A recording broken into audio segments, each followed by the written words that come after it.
मित्रांनो, थोड्या वेळापूर्वी आजच्याच डेटला म्हणजे 5 डिसेंबर 2025ला खालीलपैकी जे महत्त्वाचे पद दिले त्याचा निकाल जाहीर झालेला आहे DMRचा. बाकी आपली फार्मसी ऑफिसर म्हणजे औषध निर्माण अधिकारी या पोस्टचा आणखी निकाल जाहीर झालेला नाही. एक पुढच्या 2 ते 4 दिवसामध्ये बाकीचे रिझल्ट जे आहेत ते डिक्लेअर होतील.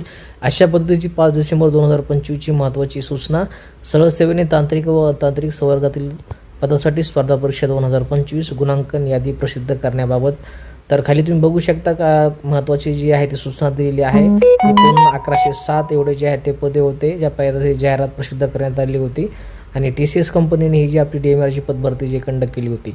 स्पर्धा परीक्षा 2025 अन्वये एकूण 17 संवर्गातील पदापैकी 14 संवर्गातील पदांची गुणांकन यादी संचालनालयाच्या जी अधिकृत साईट आहे mededucation.in याच्यावरती प्रसिद्ध करण्यात आलेली आहे. उर्वरित 3 पदाची त्याच्यामध्ये तुम्ही नाव बघू शकता. समाजसेवा अधीक्षक, वैद्य, औषध निर्माता, प्रयोगशाळा तंत्रज्ञ गुणांकन यादी लवकरच प्रसिद्ध करण्यात येईल याची उमेदवारांनी नोंद घ्यावी. तर लक्षात येते जे टोटल 17 पदांची DMRची पदभरती झाली होती त्याच्यापैकी 14 पदाची जी गुणांकन यादी आहे ती डिस्प्ले झालेली आहे वेबसाईटवरती. फक्त जे महत्त्वाचे 3 पदे ज्याच्यामध्ये आपलं फार्मसी ऑफिसर असेल, समाजसेवा अधीक्षक असेल आणि प्रयोगशाळा तंत्रज्ञ असेल या मात्र 3 पदाची जी लिस्ट आहे ती डिक्लेअर झालेली नाही. येत्या 4 ते 5 दिवसामध्ये ही सुद्धा लिस्ट तुम्हाला महत्त्वाची वेबसाईट mededucation.in याच्यावरती अवेलेबल होऊन जाईल. हे मी तुम्हाला जी अपडेट देतो आहे हे DMRची जी पदभरती राबवली गेली त्याच्याबद्दल आपल्यापैकी बरेच जण या लिस्टची वाट बघत आहेत. आपल्या फार्मसी ऑफिसरच्या भरपूर जागा याच्यामध्ये होत्या. या वर्षभरातील सर्वात मोठी पदभरती होती. तर येत्या 2 ते 4 दिवसामध्ये आपल्या बाकीच्या सुद्धा ह्या 2 ते 3 ज्या महत्त्वाच्या पोस्ट आहेत